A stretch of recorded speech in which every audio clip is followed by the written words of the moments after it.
can see the whole piece at a glance in my mind. Crazy, right? But that's exactly how Wolfgang Amadeus Mozart described his unbelievable creative process. He wasn't just, writing music note by note. He conceived massive, complete symphonies all at once. And he definitely wasn't alone in this.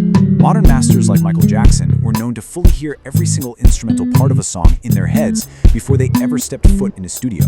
Prince had so much complex music flowing from his mind that he literally had to build a physical vault to store thousands of unreleased tracks, just because the record industry couldn't keep up with him.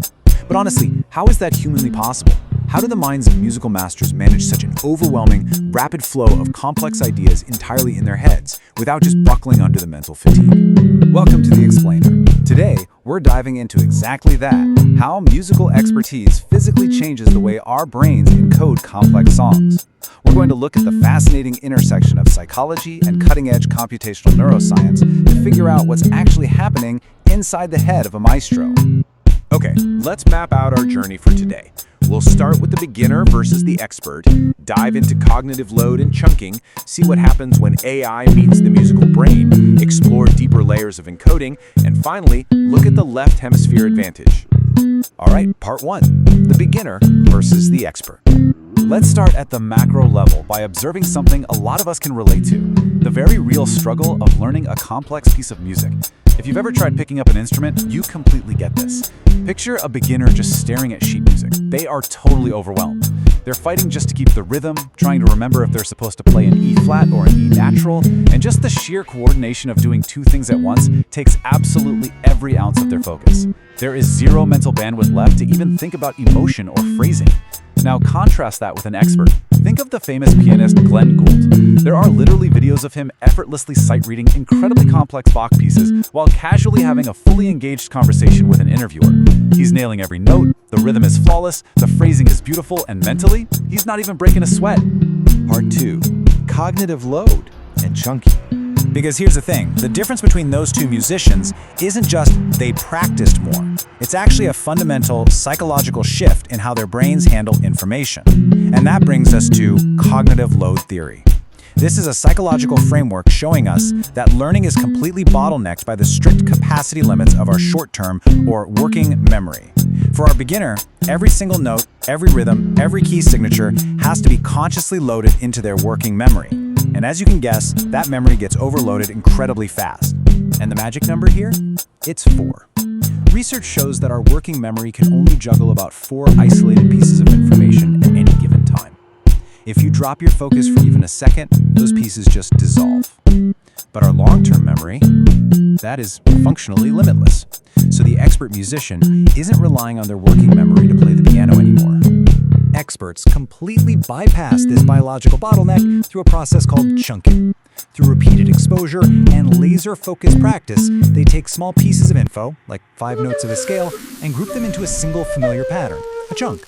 Then, they shuttle that chunk right into their limitless long-term memory. When Glenn Gould looks at Bach, he isn't seeing hundreds of individual notes, he's seeing a few large, familiar structural chunks that his brain gets instantly. This totally frees up his working memory, letting him chat with an interviewer while his long-term memory basically drives his hands. But here is where the story gets really, really fascinating. We know this chunking process happens conceptually in our minds. But what does this magic actually look like inside our physical brains when we listen to complex music? How does years of chunking physically alter our neural wiring? This takes us to part 3, AI meets the musical brain. To figure this out, researchers pulled off this incredibly cool study recently published in Nature Communications, blending computational neuroscience with artificial intelligence. Here's what they did. Step 1, they played complex Bach piano pieces to 2 groups, expert musicians with over a decade of training and non-musicians, all while recording their brainwaves using EEG. Step 2, they fed those exact same Bach pieces into an advanced 13-layer generative AI music transformer. That's a model trained specifically to understand and generate music.